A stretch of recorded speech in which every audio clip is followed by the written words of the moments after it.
¿no? Como muchos hemos dicho, no saber es abrumante, a veces es incómodo, no saber nos genera de repente alguna resistencia. Y es por eso que vamos a utilizar este modelito, que es bastante simple, si de repente sobresimplifica cómo funciona el mundo. Pero ven que al centro está el desorden, el grado de desorden que hay. Y dos tipos de mundos, ¿no? Un mundo impredecible y un mundo predecible. Entonces, vamos a ir viendo estas relaciones, porque se centran en las relaciones entre causas y efectos. Y bueno, en un mundo simple, como el que tenemos en pantalla, el nivel de desorden va a ser bajo. ¿Qué quiere decir? Se van a tener procesos replicables, que se puedan repetir, no van a haber grandes sorpresas y si hubiese alguna variación va a ser pues realmente atípica, ¿no? Es ahí que en temas de gestión, por ejemplo, van a surgir las mejores prácticas, ¿no? La relación entre una causa y un efecto es replicable, predecible, por lo tanto es explícita. Veamos algún ejemplo de estas mejores prácticas, ¿no? De repente ustedes van a recordar su época de ADMI 3, de organización y métodos o diseño organizacional, con la elaboración de perdón, con la elaboración de los diferentes manuales administrativos, entre ellos el manual de organización y funciones, que pretende justamente regular o, perdón, disminuir la complejidad de lo que significa ejecutar las actividades necesarias en la organización, ¿no? Porque te dan tus funciones, tus responsabilidades, tus relaciones dentro de la organización, fuera de la organización, el nivel de autoridad al que respondes o el nivel de autoridad que tienes. Entonces son las mejores prácticas. Lo propio con los procesos y procedimientos, porque no todo puede establecerse como un proceso y procedimiento, como he podido aprender en mi carrera. El manual de procesos y procedimientos proceso sobre el cual ya se conoce. Si, por ejemplo, estoy en una época de investigación, de exploración, de innovación, todavía no sé cómo producir esto o aquello, no sé cómo ajustar el producto, no sé cómo optimizar el proceso productivo. Entonces, que yo ahí le ponga un manual, la mato a la innovación porque no le doy maneras eh, de crecer, ¿no? Pero cuando ya algo es rutinario, es estandarizable, esta es una gran herramienta. ¿Por qué? Porque te permite, en teoría, al menos bajo bajo el contexto en el cual se está operando, que una relación entre una causa, por ejemplo, inscribirse a la carrera, y, perdón, un efecto, ser estudiantes de la carrera de Administración de Empresas, y una causa, inscribirse a la carrera, no, es muy establecida, es muy clara, es muy explícita. Tienen que hacer su depósito, tienen que presentar todos estos requisitos hasta esta fecha, tienen que rendir y pa. Y todos siguen ese mismo procedimiento. No es que yo, porque sea hombre, mujer, arriba, abajo, yo he venido a este colegio, vengo directo. Habrán algunas excepciones, ¿no? Con los temas de las excelencias en bachillerato, pero después es mucho, pues, el procedimiento es el mismo para todos. Y bueno, de repente uno de los ejemplos más reconocibles de estos son las normas ISO, ¿no? Pongo ahí la 9001 porque de eso se trata. Esta es una en la que yo soy especialista. Y claro, una norma ISO lo que hace es ensamblar comités de especialistas, de esto que dice Taleb, ¿no? En la lectura. Y son estos los que dicen, bueno, en mi país ha funcionado esto, en mi país ha funcionado esto, o no ha funcionado esto, o ha habido esta respuesta, y estos comités empiezan a discutir, empiezan a establecer parámetros que puedan ser estandarizables, y es por eso que se generan normas de todo tipo a nivel internacional si hablamos de las ISO, ¿no? Entre otros, hay muchos más, pero vean que estas son las mejores prácticas. ¿Qué te pide la 9001? Nada de lo que ustedes sean ajenos. Te pide que haya un plan, te pide que haya objetivos, te pide que haya una instancia de seguimiento, te pide que haya liderazgo, te pide que haya otra serie de requerimientos, ¿no? Entonces, está clara esta relación para empezar a entender la incertidumbre, ¿no? Simple, ¿no? Este mundo simple, digámosle, es un mundo predecible y la relación causa-efecto es replicable, ¿no? Entonces, así como mi vecino se ha instaurado la ISO 9001, yo también puedo hacerlo, ¿no? Si tengo los recursos y cumplo los requerimientos. ¿Hay alguna duda hasta acá sobre un mundo simple, donde el desorden es bajo y por lo tanto estamos hablando de un mundo más, de un mundo predecible? Bueno, vamos al Eh, siguiente. Sí, te escuchamos. no, yo tengo una duda entre las palabras complejo y complicado. ¿Cuál es la diferencia? Justo eso vamos a abordar. Por ejemplo, cuando hablamos de un mundo complicado, quiere decir que el nivel de desorden es mayor. Mayor en relación a qué? Al mundo simple, donde el desorden es bajo. Entonces, cuando hablamos de un mundo complicado, la relación causa-efecto, perdón, está, pero hay intervalos de tiempo en los que se va manifestando, ¿no? Entonces, este tiempo que va a pasar puede generar algunas variaciones. Entonces, acá, ¿qué es lo que nos queda? Como pueden ver en pantalla, son las buenas prácticas. Ya no son las mejores, porque por este lapso de tiempo que va a atravesarse, puede que la situación cambie y se reconoce. Uno de los mejores ejemplos son los estados financieros, ¿no? Los que aquí han estudiado finanzas o han hecho algún... No, en realidad finanzas usa los estados financieros, no los produce. Mil disculpas. Contabilidad, que son nuestros amigos y colegas contadores, son especialistas en esto, ¿no? Y hay dos formas, digamos, de producir el estado de resultados o el flujo de efectivo directo o indirecto, así de sencillo. Habrán algunas cuentas más, algunas cuentas menos, según el rubro, según la industria, pero el estado financiero tiene que estar por lo menos una vez al año, que es cuando se tiene que hacer la declaración y el pago tributario para seguir operando, ¿no? Entonces, de un año a un año, vean que puede cambiar mucho el entorno de una industria, puede desaparecer o puede de repente florecer. Y claro, los principios para construir el estado financiero van a ser los mismos, no obstante, los resultados, si es que ha habido una buena estrategia de crecimiento, ha habido un auge económico, entre otros, pues de repente vendí más y mis ventas se han disparado, por lo tanto ajusto todo lo demás, ¿no? Pero vean que este intervalo de tiempo es lo que nos va a decir que complica las cosas. Por el otro lado, hay esta metodología Lean Six Sigma, por si alguien ha escuchado o a alguien le ha gustado mucho el tema de operaciones y de trabajo en planta. Esta es una muy buena herramienta que lo que básicamente hace es garantizar, o por lo menos buscar que de cada millón producido, digámosle, de cada millón producido de bolígrafos, solamente uno sale defectuoso, ¿no? Y para eso instaura principios, metodologías, cuadros estadísticos, y van a ver que año a año te va a tratar de estandarizar, pero van a haber algunas cosas que van a poderse mejorar, ¿no? Entonces, vean que son cosas que se pueden implementar, pero que están separadas en el tiempo. Es más, hasta algunas ISOs pueden entrar acá, por ejemplo, aquellas referentes a lo que es responsabilidad, no, perdón, a lo que es el ámbito virtual, ¿no? Por la velocidad en la cual cambian las cosas. Y aquí ojalá pueda responder tu pregunta, estimada Graciela. Por el otro lado está un mundo complejo. Entonces, en primer lugar, reconocemos que aquí el mundo deja de ser predecible.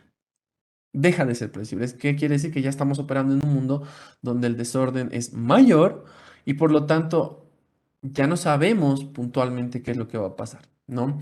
Por lo que en un mundo complejo, la relación causa-efecto, ¿no? De que nosotros jalamos una palanca y pasa esto, ya no es replicable, además de ser impredecible. Es decir, si yo a cada chico en un mundo complicado, qué sé yo, le hacía su campamento de verano para trabajar temas de motricidad y cada año había mejora, resulta que en este ya no, ¿no? Porque resulta que cada chico que viene al campamento tiene un antecedente diferente, tiene un tema biológico diferente, tiene un contexto social diferente, entonces es difícil, pero no imposible porque hay una relación. Todavía hay una relación, pero no es replicable. Causa-efecto que no es replicable. De repente con los ejemplos se responde. Si todavía está la duda, por favor me la haces saber, Graciela, ¿sí? Y esto ha sido lo mejor, ¿no? Este es el mejor ejemplo de un mundo complejo porque son prácticas emergentes que las vamos instaurando, las vamos creando en la medida en la que nuestro contexto nos demanda. El mejor ejemplo es este, que es de 2020, el decreto supremo que habilita el teletrabajo como una opción viable para que las organizaciones, tanto del sector público y privado, funcionen, que es este 4218, ¿no? Regula el teletrabajo como una modalidad especial de prestación de servicios caracterizada por la utilización de tecnologías de información y comunicación TIC en los sectores público y privado. Entonces, por ejemplo, esto ha sido una práctica emergente porque A nivel nacional, el teletrabajo en primera instancia, la normativa no la tomaba en cuenta.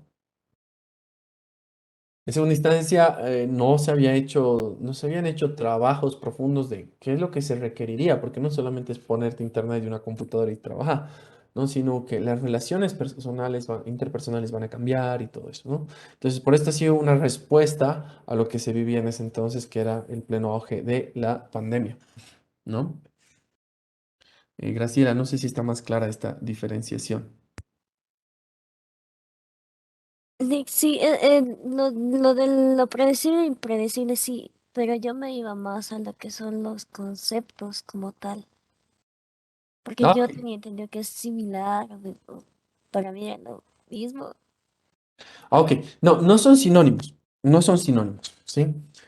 Complicado tiene que ver, como puedes ver en el concepto, con algo que conocemos, pero que es familiar, si quieres, ¿no? Pero que de cada cuánto en el tiempo, cada cierto tiempo, esto puede cambiar radicalmente para arriba o para abajo en el marco de lo que conocemos, en el marco de lo que conocemos. Cuando ya hablamos de complejidad, quiere decir que las relaciones de repente causa-efecto son más, es decir, lo que causa un efecto no es solamente una causa única y aislada, sino son varias causas que contribuyen a que este efecto se dé. Es por eso que cuando hablamos de complejidad es como que, a ver, de repente,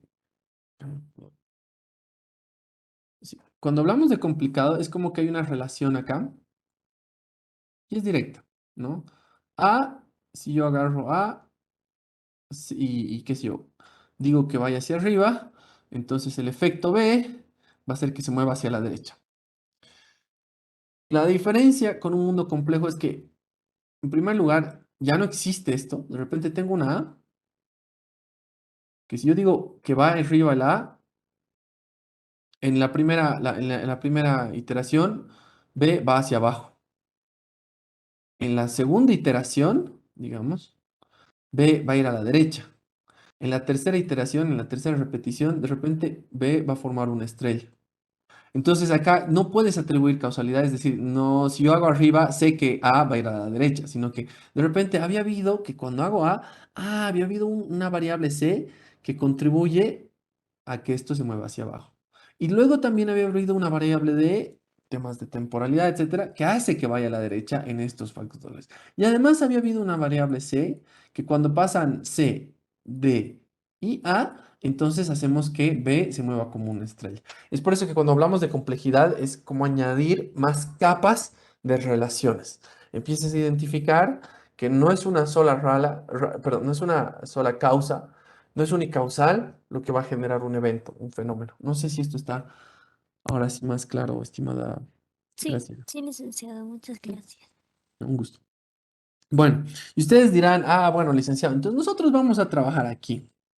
Si fueran los 2000 les diría que sí. Desafortunadamente, ¿no? Entonces alguno dirá, bueno, entonces en un mundo complejo ya está, no hay donde perderse. No, yo espero que esta materia les pueda servir para funcionar en un mundo caótico, donde todavía ni nos hemos percatado que hay una relación causa-efecto, y por lo tanto requiere prácticas novedosas, ¿no? Veamos algunos ejemplos. Esto ha sido de repente uno de los más llamativos, es una investigación de InnoSight, esta empresa de innovación. Vean, primero acá en la derecha, las 12 compañías mejor valuadas en el Standard Poor's 500, ¿no? Que son las empresas que mayor valor de mercado tienen. Vean que la mayoría de estas son empresas físicas. Va a haber de repente, o sea, que producen un bien físico. De repente Microsoft será una de las raras, eh, y Cisco, ¿no? Todas las demás de servicios financieros o productos tangibles. Ven que 18 años después, la mayoría de las empresas en este ranking, sí, ranking Standard Poor's, tiene un valor de mercado que no solamente ha doblado el anterior top 12, si quieren, sino que la mayoría de estas son tecnológicas, algo que de repente en el 2000 era muy incipiente, ¿sí? Vean que la mayoría de estas, bueno, este es un banco, este es otro banco, bueno, la mayoría de estas nos ha producido un cambio drástico de cómo nos relacionamos, de cómo se hacen negocios, del rol del Estado, eh, del rol del ciudadano, de cómo se comporta el ciudadano, el tema de poder, ¿no? Es por eso, y bueno, otro ejemplo muy evidente, y de repente para quienes están muy metidos en las finanzas, es la crisis financiera que se ha vivido en el 2008, ¿no? Eh, esta que ha sido a nivel global, donde ustedes de repente van a decir, pero Bolivia, ¿no? Bolivia en 2009 recibió un premio por cómo manejó la crisis. Pasa que Bolivia no estaba tan inmersa con estos mercados, entonces y al no estar tan conectada, lógicamente estás exento tanto de lo bueno, digamos, como posibles financiamientos, crecimiento, etcétera, como de lo malo. Estas crisis financieras no te pegan tan duro como le ha pegado a Europa, le ha pegado a Estados Unidos, que sigue recuperándose, entre otros, ¿no? Y bueno, para que no vuelva a pasar esto, se crea esto, a ver si los que tienen curiosidad del sector financiero que quieren trabajar, es Basilea 3, ¿no? Es un marco regulador que al puro estilo de la ISO, esta es como que la autoridad de intermediación financiera, entonces saca un marco regulador internacional para los bancos que deben repetir, perdón, que deben replicar. Es decir, nuestra ASFI ha tomado en cuenta esto para ajustar sus decretos y que los bancos respeten estas normas, entre ellas habrá muchas en temas de emisiones de derivados financieros, entre otros, ¿no? Nosotros no tenemos un mercado de derivados financieros, pero si los tuviésemos tendríamos que respetar. Entonces, Basilea 3 en el 2008 no nace, no sale en el 2003, no sale más adelante, me parece que sale el 2009, ¿ves? Porque vean, Basilea 3 es un conjunto de medidas acordadas internacionalmente que el Comité de Supervisión Bancaria de Basilea, que es donde está la autoridad en términos de intermediación financiera, ha desarrollado en respuesta a la crisis financiera del 2007-2009. No, entonces, este, si no estoy mal, sale entre el 2009 y 2010, para que no vuelva a pasar esto. Claro, ha sido todo muy novedoso. Entonces, ¿no te has dado cuenta que detrás de estas prácticas de liberación de los mercados financieros, de regulación de los mercados financieros, que es lo que pasa en Estados Unidos, pucha, se estaba gestando pues una crisis financiera y una recesión tremenda, ¿no? Y es por eso que ojalá nosotros, lo que yo voy a hacer en esta materia es enseñarle algunas herramientas o enfoques que los puedan preparar para este mundo impredecible, caótico y complejo, ¿no? No les garantizo que va a ser como en el procedimiento, ¿no? Si A pasa, va a B. No, es mucho más complejo y los invita a pensar, ¿no? Que como les he dicho, es un acto reflexivo, es un acto que tiene que ser deliberado. Yo no les puedo, no es automático, pero que esperemos pueda contribuir a su formación como profesionales. Así que partiendo de esto, no sé si hay alguna duda, algún comentario hasta acá sobre esto, ¿no? Aquí lo que quiero ilustrar es que estamos entrando a lo que es un mundo impredecible, es decir, empezamos a abrazar la incertidumbre para hacer negocios, como agentes públicos, como posibles trabajadores de la cooperación internacional o agencia no gubernamental. Entonces, abrazamos la incertidumbre, ya no nos sentimos incómodos, sino que empezamos a desarrollar prácticas, ya sean emergentes o novedosas, que nos permitan responder a estos cambios tan abruptos. Y es por eso que vamos a necesitar aclarar el término del caos, ¿no? Muchas veces cuando hablamos de caos, quizás pensamos esto y pensamos que el caos es malo y lo calificamos como algo que hay que evitarse, algo que hay que disminuir. Y no necesariamente, ¿no? Si ustedes profundizan un poco la teoría del caos, te va a reconocer, el caos nace en las oportunidades, sí, pero el caos, por ejemplo, es impredecible. Vean el tema de cómo va a estar el clima. Nace ahí, ¿no? Con Edward Lorenz, es uno de los primeros que trata de abordar la predictibilidad del clima y reconoce que lo máximo que puedes hablar es lo que discutíamos al inicio de la clase, en términos probabilísticos. En términos probabilísticos, por cómo se han movido estas variables, el clima en La Paz va a estar entre 10 y 12 grados, entre 10 y 15 grados, hará un solazo, ¿no? Pero resulta, va a ser sol. Te sales en poleras y se cae la peor lluvia de todo, y a veces porque no se hay una condición climatológica en el Brasil que ha pasado, que nos ha afectado y que eso ha causado pues, que se caiga el cielo. Y no le creo más, no, es que no le creas. Es que en términos de probabilidades, que La Paz esté soleado era de un 60%, digamos. Mientras que si pasaba, se movían las otras variables, quizás entre esas va a estar, en ese 40% que no hemos tomado en cuenta, va a estar el hecho de que va a llover, ¿no? Y es por eso que para abordar esto, el texto que les he pasado viene de esta analogía, ¿no? Del cisne negro, y han debido ver mucho en la literatura el cisne negro, el cisne negro, el cisne negro. El cisne negro es una metáfora, para quienes no han indagado, que hace alusión a estos eventos altamente improbables que cuando suceden hay un antes y un después, hay un cambio drástico y que desafortunadamente mientras estamos viviendo eso no podemos entenderlos, ¿no? No podemos entender qué está pasando, de dónde ha venido, cómo respondemos a esto. Sino por el otro lado nos vamos a un tema de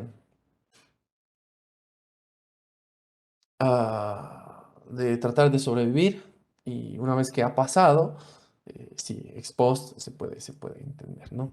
El autor de este texto es Nassim Nicolás Taleb, por eso les decía, de repente les voy a dejar el texto como lectura complementaria para quien quiera profundizar. He visto que Taleb escribe difícil, digamos, ¿no? Difícil en un sentido de que es un gran filósofo, es un ex trader, ¿no? Y tiene muchos pensamientos interesantes, pero de repente entre sus más reconocidos serán este del cisne negro y antifrágil. El cisne negro cobra mucha importancia porque él, curiosamente, la publica, si no estoy mal, en el 2007. En el 2008 se gesta pues la crisis financiera, que nadie se esperaba eso, y le dicen, ah, no, sí, él sabe, ¿no? Él sabe. Y bueno, para aclarar esta figura antes de que nos vayamos al control, es que el cisne negro es un evento que se puede dar en una nación, en una sociedad, en un país, en una región, en el mundo, que tiene tres características, ¿sí? Este evento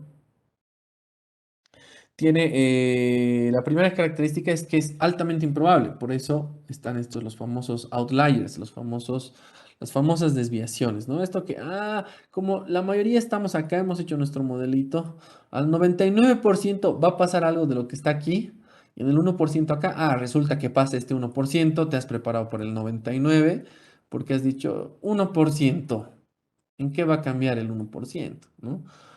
Nada, resulta que este 1% te ha puesto lo que veíamos, la industria de cabeza. Y segundo, que cuando sucede hay un antes y un después, ¿no? Antes se llevaba la contabilidad en libros mayores, así es como se veían.